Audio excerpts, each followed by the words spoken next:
Let freedom ring. Is everybody excited that we have Independence Day coming up? Barbecues and, I don't know, a lot of other beach activities. We're in Hawaii, so a lot of people are going to find themselves at the beach, resting, relaxing, and just taking some time off.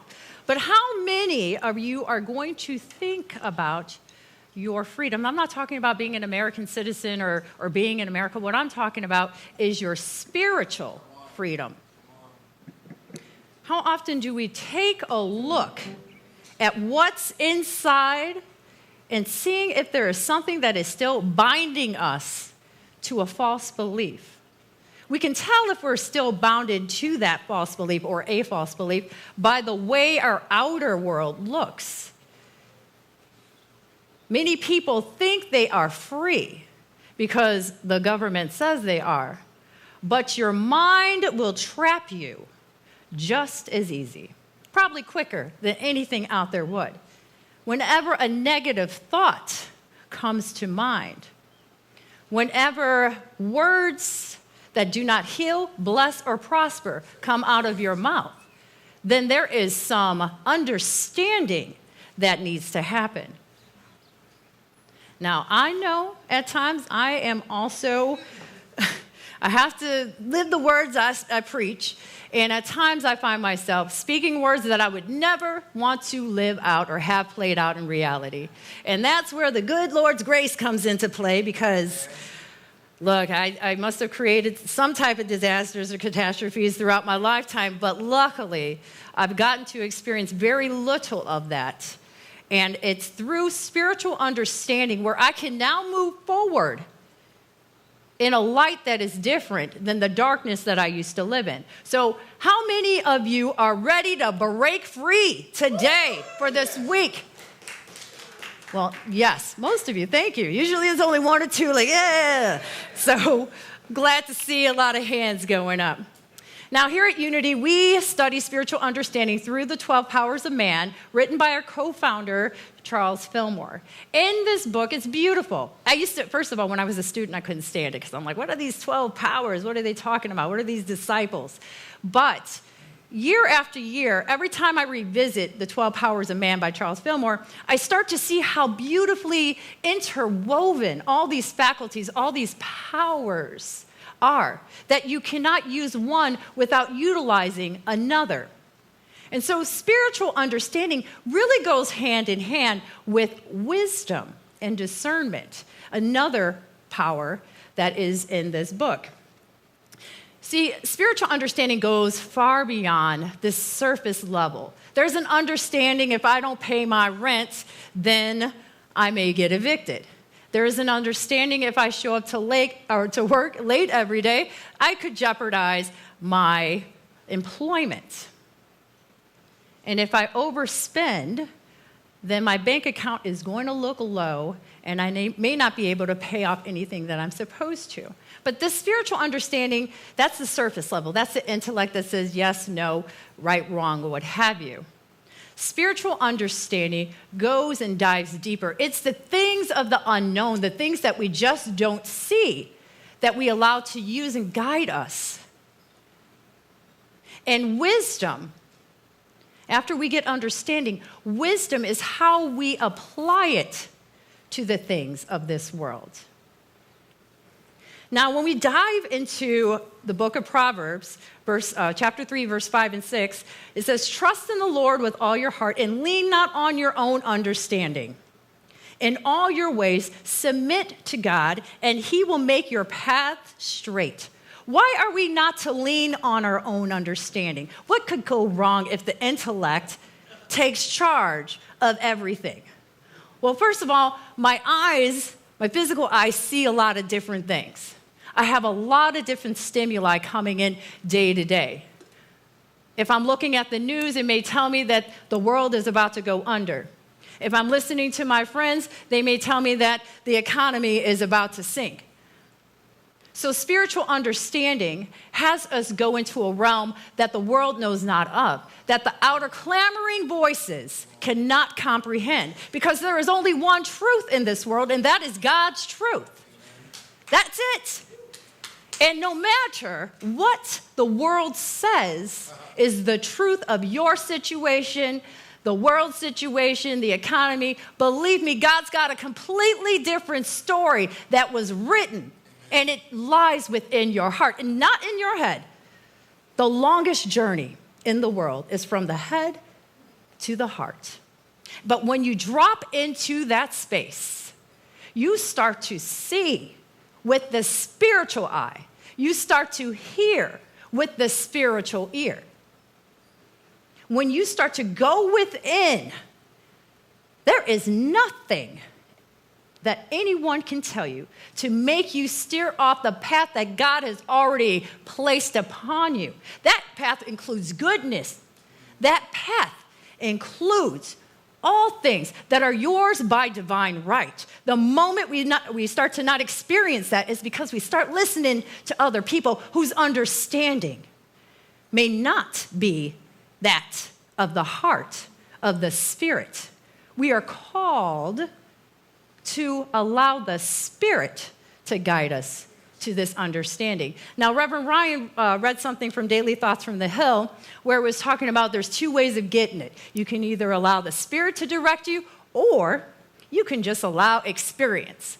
One is going to be a little bit more tough than the others. Now, the wisest man will use, or woman, will use somebody else's experience to see, maybe that's not a good idea to jump into that deep end or what have you. And so over the years, we learn certain things that are wise and unwise to do if we want to continue on living in the flesh or being part of this wonderful, joyful life.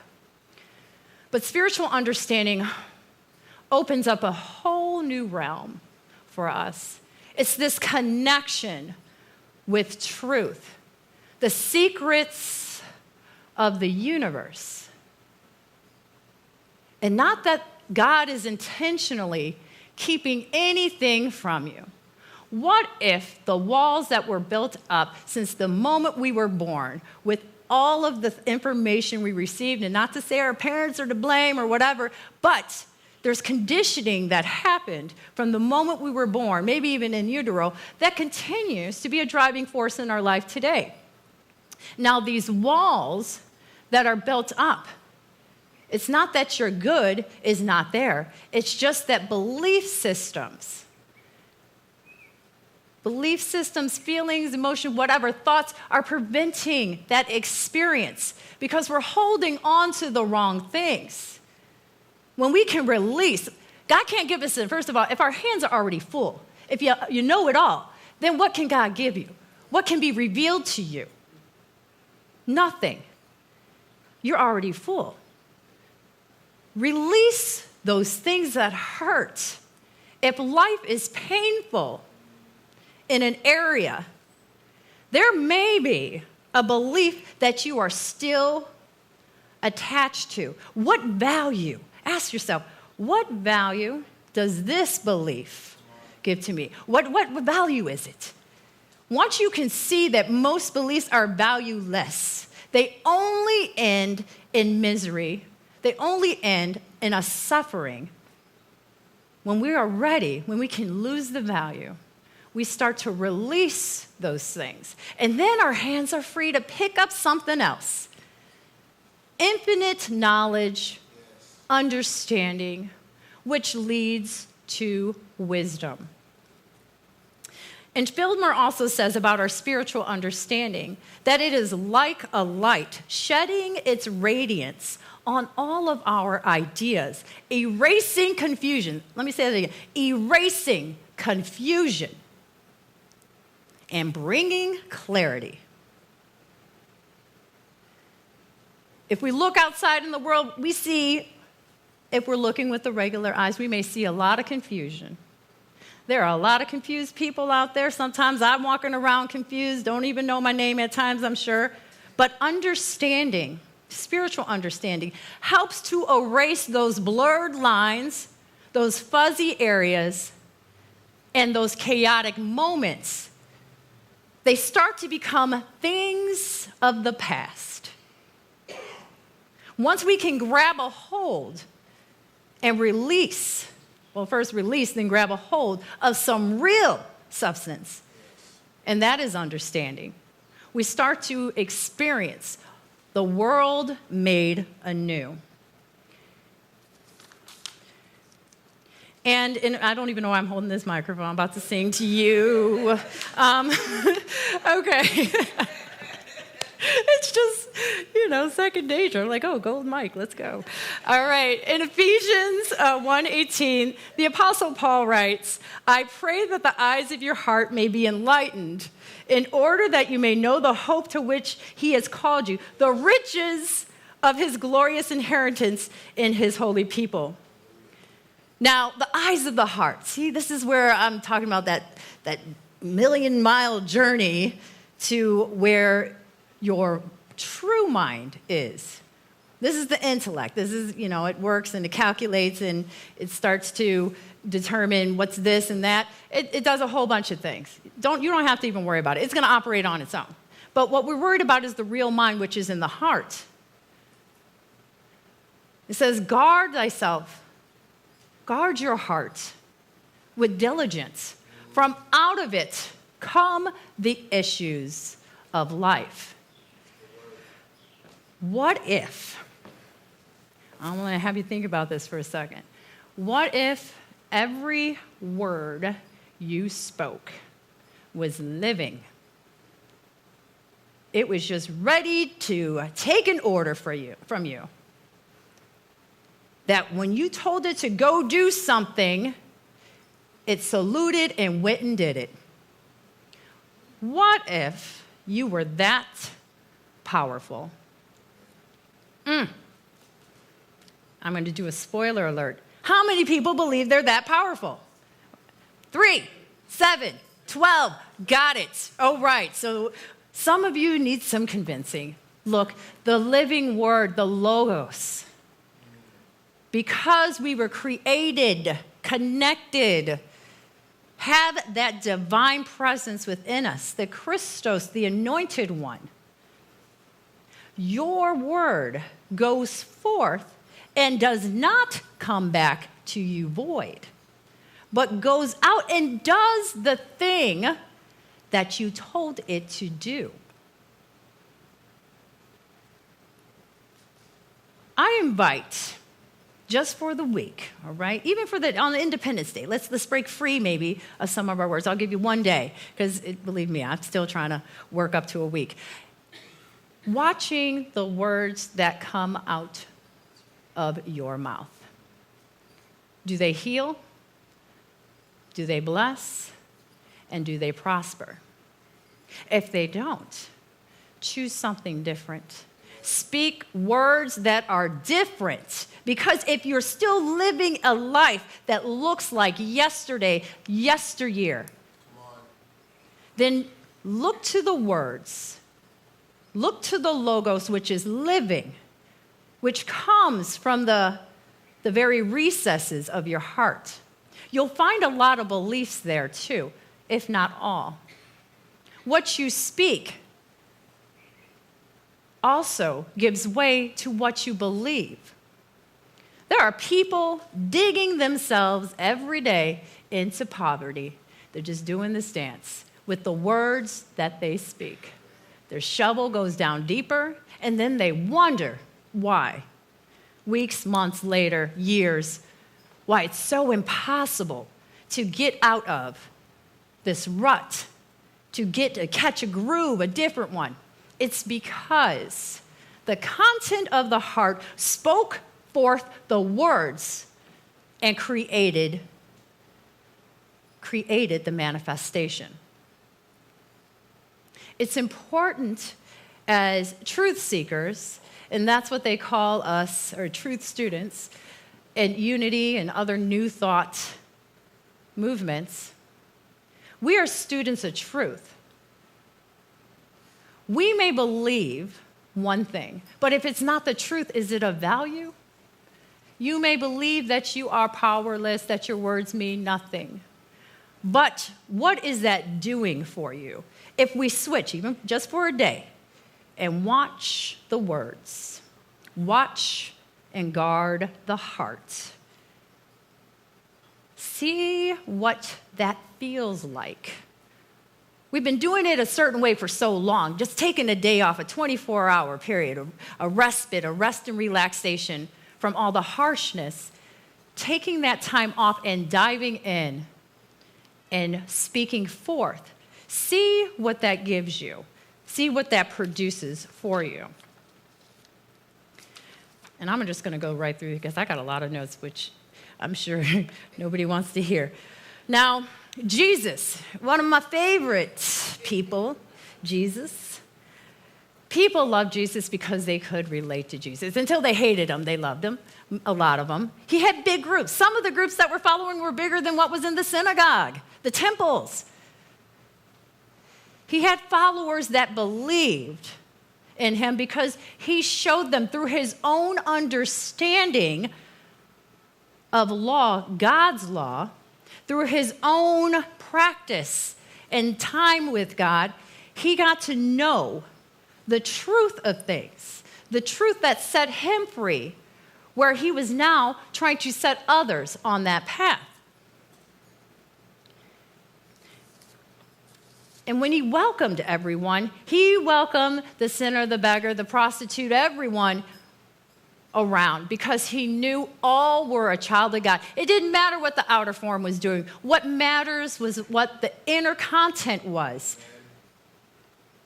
He saw his brother, his sister, in each one that came to him. He even went against, because of his spiritual understanding, he went against the laws of the time or the practices of the time. Healing on a Sabbath, how dare he? He saw his brother, his sister in need. Love does that. When you understand that because man made a law, doesn't mean that God's law and God's perfection is alignment with it. So he went against those times. Sometimes the critics, the people that were in the higher ups, they didn't like him because he was doing things differently. He was putting and throwing a new beat down. I like to think of Jesus, he's kind of like that. I mean, sometimes I like to think of him as a little hippie. I mean, he was just going around doing his thing, disturbing things that man had built because man's own, and I say man meaning mankind, lack of understanding. They hadn't done the inner work to connect with their father, their Abba. And so they had to put up these own rules and laws to make sure things were contained. When you understand things, you do things different.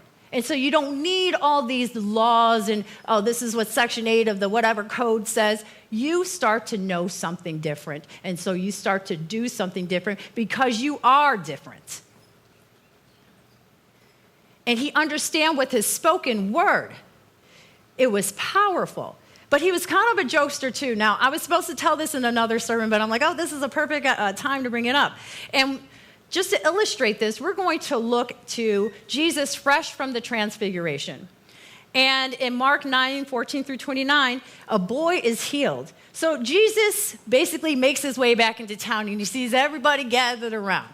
And you know how the town folks do it. They like to gather around, gossip, and see what's happening. Well, there was a father who had a boy that said he had a spirit within him. And this boy would thrash himself on the ground, throw himself into the ocean, and put himself in fires, just, terrible things. The disciples could not, while Jesus was gone, could not heal this boy. And so Jesus is like, okay, move over. What's going on? The father explains the situation, and he says, heal him if you can. Jesus is like, if I can? What do you mean? Like, of course. When you have that knowing that you know what you know, when somebody says, if you can, what do you mean? My father, so I'm doing it. This is, that is what's running through my veins. And so Jesus also went on to say, nothing is impossible for those that believe. And he went on to heal the boy all he did was use his spoken word. Get out of him. The gig is up. See you later. And the spirit left. Now it left the boy lifeless, and so the crowd thought this little boy was dead. But Jesus, no, he's alive and well, and as soon as that happened, the boy wakes up. That's the power that you have. And not because Johanna Kelly says so. This has been demonstrated not only through Jesus, there's other master teachers out there that have been known to have such a connection with the truth of who they are that they are able to produce what seems to be miracles. This is something that each one of us has. But if we're still listening to the clamors of the outside world that says, no, that's impossible, miracles are not supposed to happen, that's just imagination of your mind, and nothing supernatural exists. Look, I wouldn't even call it supernatural. I would say once you operate in the natural realm of God, then these things become natural. Amen. That's how Jesus was able to go from town to town, city to city, blessing, healing, lifting from the dead, raising from the dead, those that found themselves in those predicaments. He understood the power, the source that flowed through him. In the Old Testament, we look at King Solomon, who had asked God for wisdom and understanding. And so in this dream that he was asking God for that. God being so impressed, he grants King Solomon these wisdom and understanding, and then grants him prosperity because he had not even asked for that. He did not ask for anything else. He didn't ask to live a long life. He just wanted wisdom and understanding so he could govern correctly. And that's exactly what he did.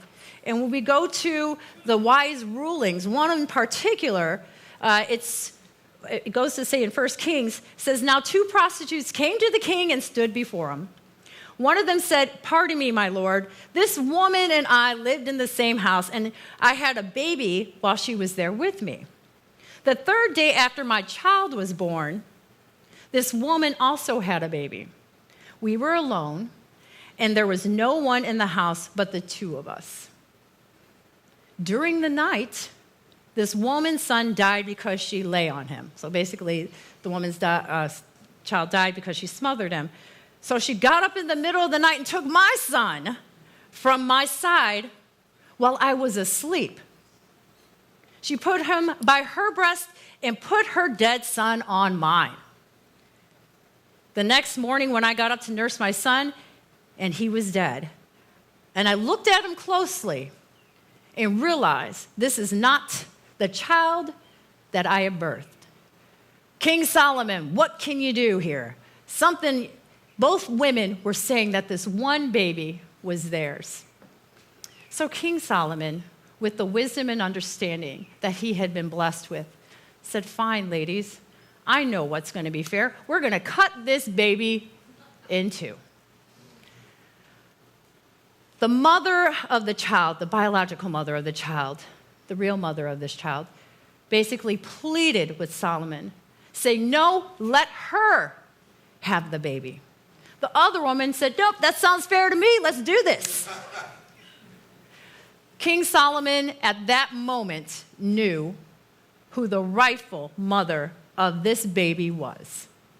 When we're given wisdom, when we're given understanding of the things that the eyes do not see, but only the spiritual eye and spiritual ear can see and hear, we start to see things different. We start to understand how this world operates. We can be in this world, but not of this world. When we start to use spiritual understanding in everything that we do, asking God to reveal those things that ought to be done by you, to give you, as Solomon did, that wisdom and understanding. Your blessings are with that too. Believe me, when you're on a spiritual path, doesn't mean you're going to be out there begging for change. All things are provided. But what does the heart say? What does it believe? What are you speaking? What are you meditating on? What is the very truth of your being that you are not recognizing? What are you valuing? If it's the lesser, then you will get the lesser. And if it is the greater, believe me, it is our Father's great pleasure to give you the kingdom.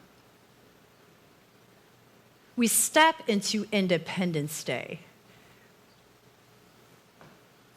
uncovering anything in our hearts that we utter forth this week. You will see what things are being valued, what beliefs are being held onto, and what you're too full of already that's preventing your blessing. Just listen to yourself in conversations with friends, with family, and also the conversations that you may be having in your head. Real freedom, independence, comes from our Creator. This week, let's practice truly breaking those chains and being free. And as we close the outer eye, we breathe deep into this experience that God is our all, will provide us when we seek with an earnest heart that understanding, that divine inspiration, which leads to wisdom, the ability to discern, to make right choices in our lives, that our spiritual eye becomes open and we start to hear with the spiritual ear the whispers of God, giving us love, giving us hope, and giving us a future. Let us take this into the silence.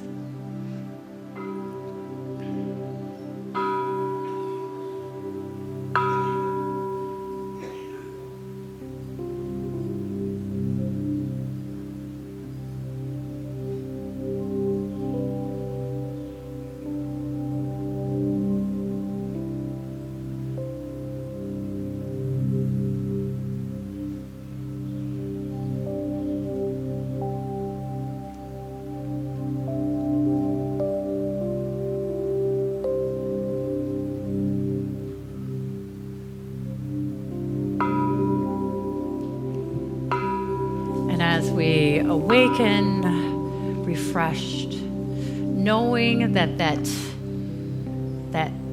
intelligence within is already at work, giving us this understanding, giving us, revealing within us that source and supply of all things good, all things knowledgeable, all things powerful.